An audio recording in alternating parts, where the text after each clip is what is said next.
श्री शिवाय नमस्तुभयम। दोस्तों, योगिनी एकादशी की हार्दिक शुभकामनाएं। भगवान श्री हरि विष्णु की कृपा आप और आपके पूरे परिवार पर सदैव बनी रहे।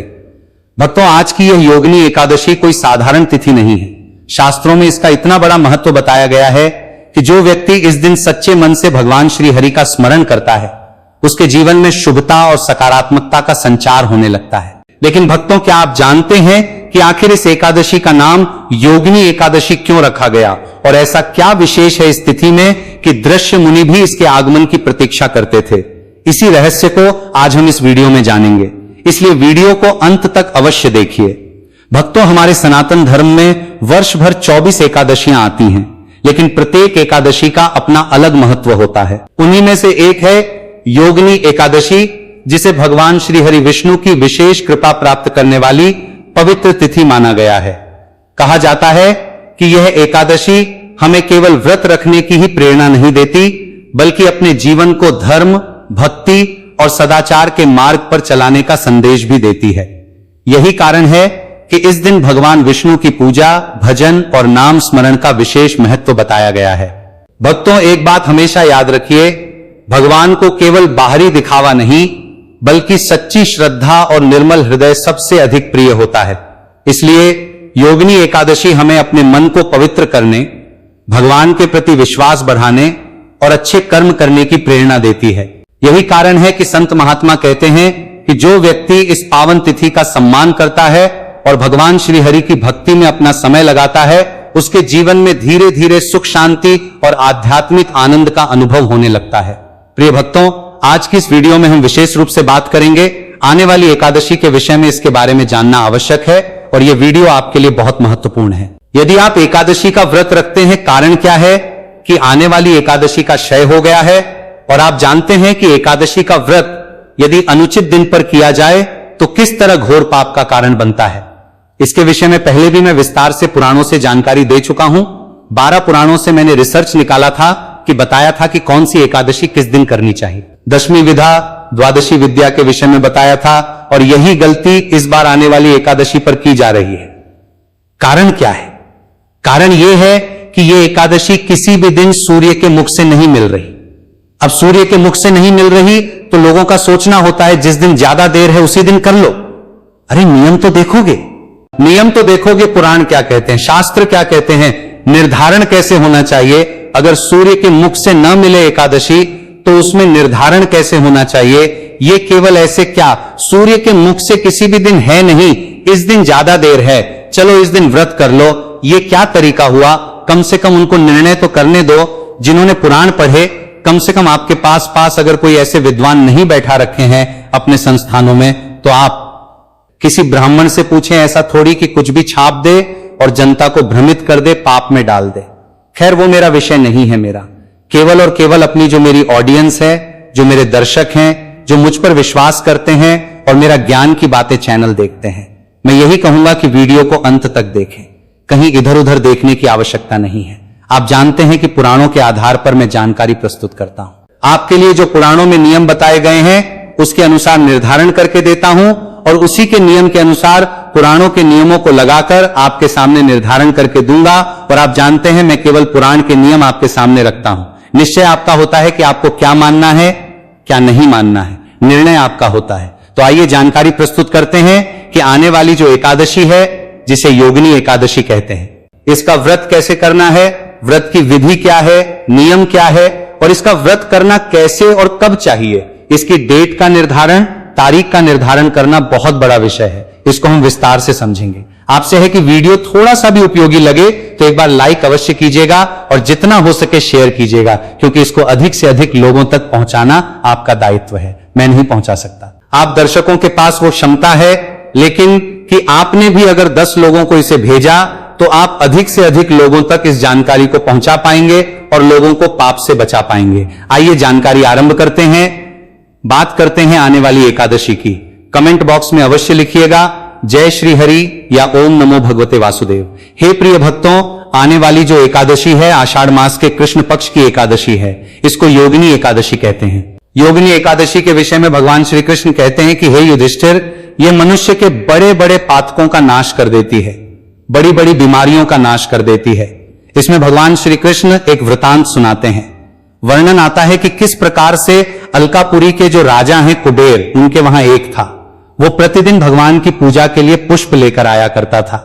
वो यक्ष जो सेवक था वो अपनी पत्नी से बड़ा प्रेम करता था, सदा उसी के विषय में सोचता रहता था। उसका नाम था हेममाली, और वो मानसरोवर से फूल लाकर भगवान के मंदिर में रखता था। वहां राजा कुबेर भगवान की पूजा करते थे। एक समय क्या कि वो मानसरोवर से फूल तो ले आया, पर अपने घर में ही ठहर गया और पत्नी के प्रेम का रसस्वादन करने लगा। उधर कुबेर जो है मंदिर में पूजा न कर सके, भगवान के बैठे रहे। उन्होंने दोपहर तक फूलों के आने की प्रतीक्षा की। जब पूजा का समय व्यतीत हो गया, निकल गया, तो यक्षराज कुपित हो गए और क्रोध करके उसने अपने सभी सेवकों से पूछा कि हेममाली कहां है? तो सबने कहा कि राजन, वो तो अपनी पत्नी के आलिंगन में है, उसकी कामना में आसक्त होकर अपने घर में रमण कर रहा है। उनकी बातें सुनकर कुबेर को क्रोध आया। उसने कहा कि तुरंत बुलाकर लाओ। हेमाली को लाया गया। हेमाली राजा से नेत्र नहीं मिला पा रहा था। राजा अत्यंत क्रोध में थे और क्रोध में आंखें लाल करके उन्होंने कुबेर को श्राप दे दिया। बोले, दुराचारी, तूने भगवान की अवहेलना की है, तेरे कारण मैं भगवान की पूजा नहीं कर पाया। जा, मैं तुझे श्राप देता हूं कि तू कोढ़ से युक्त होकर अपनी उस प्रियतमा से विक्त हो जा और अपने स्थान से भ्रष्ट होकर अन्यत्र चला जा। कुबेर के श्राप से श्रापित होकर वह पृथ्वी पर चला गया। उसके शरीर में कोढ़ फुट आया। वो अपनी पत्नी से, जिससे बड़ा प्रेम करता था, दूर हो गया। अब क्योंकि वो इतने दिनों तक भगवान की सेवा के लिए पुष्प ले आया करता था, भगवान शिव की पूजा किया करता था, तो उस सेवा के परिश्रम और पुण्य के कारण उसकी जो याददाश्त है ना, स्मरण शक्ति, वो नष्ट नहीं हुई। उसे सब याद हो रहा कि उसने क्या गलत किया था और किस कारण से वो इस कोढ़ से पीड़ित है। वो बड़ा बेचारा परेशान रहा, क्योंकि कोढ़ किसी को फूटे तो बड़ा दर्द देता है। यहां वहां भटकता भटकता, घूमता फिरता मेरुगिरी के शिखर पर पहुंच गया। वहां उसे तपस्या के पुंज मुनिवर मार्कंडेय जी के दर्शन हुए। मार्कंडेय जी को देखकर उसने मुनि के चरणों में प्रणाम किया। मुनि ने उसे भय से कांपते हुए देखा। उसे निकट बुलाकर पूछा कि तुझे कोढ़ रोग ने कैसे दबा लिया? तू इतना निंदनीय है, क्यों जाना पड़ता है? तो यक्ष ने अपना सारा का सारा जो उसके साथ चरित्र घटा था कि वो कैसे कुबेर का अनुचर है, उसका नाम हेमा मालिनी है, और कैसे वो फूल लाकर दिया करता था। एक दिन उससे भूल हो गई और पत्नी के साथ सहवास में उलझ गया, इस कारण से फूल लेके न जा पाया और कुबेर ने उन्हें यह श्राप दे दिया। बोला, प्रभु, अब आप ही मेरा उद्धार कर सकते हैं, क्योंकि आप तपस्वियों में शिरोमणि हैं, आप भगवान के परम भक्त हैं, तो मेरा उद्धार कीजिए, मुझे इस कष्ट से मुक्ति दिलाइए, इस श्राप से मुक्ति दिलाइए। तब मार्कंडेय जी ने कहा, क्योंकि तुमने सत्य भाषण किया है और सत्यभाष मुझे प्रिय है, इसीलिए मैं तुम्हें अवश्य इसका एक उपाय बताता हूं। आने वाला मास है आषाढ़ मास, उसके कृष्ण पक्ष में आने वाली एकादशी है, योगिनी एकादशी। तुम योगिनी एकादशी का विधि से व्रत करो, नियमों का पालन करते हुए व्रत को निभाओ और अगले दिन पालन करो। इसके पुण्य प्रभाव से, इस एकादशी के पुण्य प्रभाव से तुम्हारा कोढ़ दूर हो जाएगा, श्राप नष्ट हो जाएगा। उसने मार्कंडेय जी के चरणों में प्रणाम जाएगा। एकादशी के आने पर उसने प्रातः काल उठकर स्नान किया। स्नान करके स्वच्छ वस्त्र धारण करके एकादशी का संकल्प करते हुए विधि विधान से भगवान नारायण का पूजन किया। एकादशी के व्रत का पालन करते हुए, नियमों का पालन करते हुए दिन को व्यतीत किया। सायंकाल को कीर्तन किया, रात्रि काल को जागरण किया और अगले दिन व्रत का पारण किया। जैसे ही उसने अपने व्रत को नियम के अनुसार निभाया और पारण किया, उसके सभी पाप नष्ट हो गए, उस घोर श्राप से भी मुक्त हो गया और अपने दिव्य देह प्राप्त करके अपनी प्रियतमा के साथ वास करने लगा। यह पुण्य फल है। महाराज कृष्ण कहते हैं कि राजन, इस एकादशी का व्रत साधारण नहीं है। इस एकादशी का एक व्रत 88,000 ब्राह्मणों को भोजन कराने का पुण्य देता है। अर्थात आपने यदि इस एकादशी का व्रत कर लिया तो आपको 88,000 ब्राह्मणों को भोजन कराने का पुण्य फल स्वतः ही मिल जाएगा। अब बताइए किसमें क्षमता है? 88,000 ब्राह्मणों को भोजन कराने की उतना पुण्य ये एकादशी देने की इस मनुष्य को इस एकादशी का व्रत अवश्य करना चाहिए। कुछ लोगों के मन में आशंकाएं अभी भी रहती हैं, ये कौन सी करनी चाहिए? शुक्ल पक्षी की, कृष्ण पक्ष की? देखिए, मैंने उस दिन भी बताया था, पुराण में वर्णन आया है, महात्मा में भी वर्णन आया है कि सभी एकादशियां करने योग्य हैं, सभी एकादशी का पुण्य श्रेष्ठ है और सभी एकादशियां समान रूप से भगवान नारायण को प्रिय हैं। इसीलिए किसी को एकादशी के बीच में भेद नहीं करना चाहिए, सब एकादशियां करनी चाहिए। प्रिय भक्तों, विशेष रूप से ध्यान दीजिएगा कि दशमी तिथि के जो नियम हैं उनका आपने पालन करना है। दशमी नियमों में विशेष रूप से आपको प्रातः काल स्नान करके जो माताएं बहनें हैं वो बाल इसी दिन धो लें, क्योंकि एकादशी को बाल धोना वर्जित है और द्वादशी को भी बाल नहीं धोए जाते हैं। और अगर वार कोई ऐसा पड़ रहा हो तो जो नहाने का जल है उसमें थोड़ा सा कच्चा दूध मिला लीजिए, शुद्धि के लिए आप उससे बाल धो सकते हैं। शैम्पू आदि का प्रयोग न करें। इस दिन कांसे के पात्र का प्रयोग नहीं करना चाहिए। मसूर की दाल का प्रयोग नहीं करना चाहिए। चने के साग का प्रयोग वर्जित है। हरे साग का प्रयोग भी वर्जित कहा गया है और शहद का प्रयोग दशमी को नहीं करना चाहिए। इस प्रकार से नियमों का पालन करते हुए दशमी तिथि को व्यतीत कीजिए।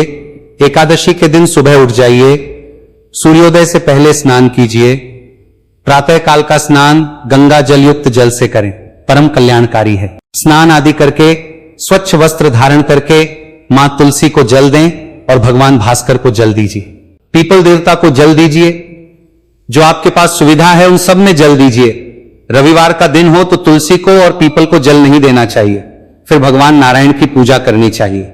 भगवान नारायण का जो भी स्वरूप आपके पास है उस स्वरूप को चौकी पर विराजमान करें।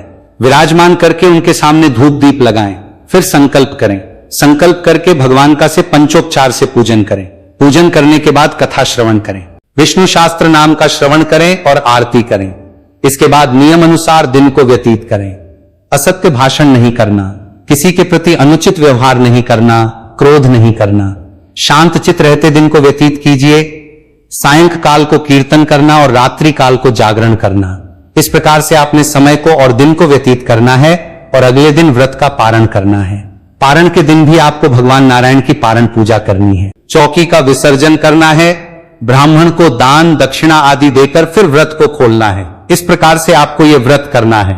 मैंने संक्षेप में समझाने का प्रयास किया है जिससे कि आपका भी समय बचे। विधि में कुछ और पूछना चाहें तो कमेंट बॉक्स में लिखकर पूछ लीजिएगा। तो प्रिय भक्तों, इस प्रकार से आप व्रत करें। अब बात करते हैं इसके निर्धारण की कि व्रत करना कब है। इस एकादशी का निर्धारण किस प्रकार से होगा और पूजन के लिए शुभ मुहूर्त क्या रहेगा और कारण क्या है कि इतना बड़ा भ्रम उत्पन्न हो गया है। प्रिय भक्तों, आने वाली जो एकादशी है, आषाढ़ मास के कृष्ण पक्ष की एकादशी, योगिनी एकादशी, इस योगिनी एकादशी तिथि की शुरुआत की अगर हम बात करें तो तिथि शुरू हो रही है 10 तारीख को 8:16 पर और ये 11 तारीख को प्रातः 5:22 पर समाप्त हो जाएगी। 10 जुलाई को शुरू होगी। दिन रहेगा शुक्रवार का और 11 जुलाई शनिवार को यह समाप्त हो जाएगी 5:02 पर। ऐसे में अगर हम 10 जुलाई को देखें तो यह सूर्योदय के बाद आरंभ हो रही है, क्योंकि सूर्य का उदय हो जाएगा 5:35 पर ही और यह आरंभ हो रही है 8:16 पे, अर्थात सुबह सुबह सूर्योदय दशमी तिथि में है। और अगर हम 11 की बात करें तो सूर्य का उदय होने से पहले ही एकादशी समाप्त हो जा रही है। सूर्योदय होगा 5:37 पर और एकादशी समाप्त हो जा रही है 5:02 पर। तो अब निर्धारण कैसे करें, व्रत कैसे करना चाहिए? यहां हमें पुराणों का सहारा लेना चाहिए कि पुराणों में हमारे महर्षियों ने क्या दिशा निर्देश दिए हैं व्रत के निर्धारण के। और तभी आप ये जान पाएंगे कि चाहे वो गूगल हो, चाहे अन्य न्यूज एजेंसियां, जिन्होंने भी वहां इंटरनेट पर डाल रखी हैं तारीखें, डेट, वो सब गलत क्यों है। ये आप पुराणों के माध्यम से जब जानकारी पाएंगे तो आप समझ पाएंगे।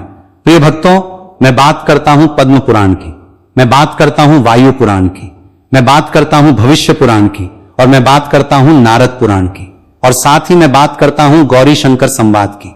इन सभी ग्रंथों को यदि आप पढ़ेंगे, क्योंकि मैं आपको सार बता रहा हूं मैं सबकी, अगर मैं एक एक लेखनी बताऊंगा तो वीडियो बहुत बड़ा हो जाएगा। आप सबकी एक एक लेखनी सुनना चाहते हैं तो ज्ञान की बातें चैनल पर मैंने वीडियो अपलोड किया गया है कि ये एकादशी भूल के भी नहीं करनी चाहिए। आप उसमें देख एक एक पुराण के श्लोक के साथ जानकारी मिल जाएगी। इस पुराण में क्या कहा गया है, इस पुराण में क्या कहा गया है, सभी पुराणों से रिसर्च मैंने आपको उसमें डाला है। ये वीडियो पिछले साल मैंने बनाया था। जो नियम लिखे हैं एकादशी के निर्धारण के, तो इन सभी पुराणों में एक जो बड़ी बात लिखी है, वो बड़ी बात इन्होंने ये लिखी है कि कभी भी मनुष्य को दशमी वेदा एकादशी नहीं करनी चाहिए।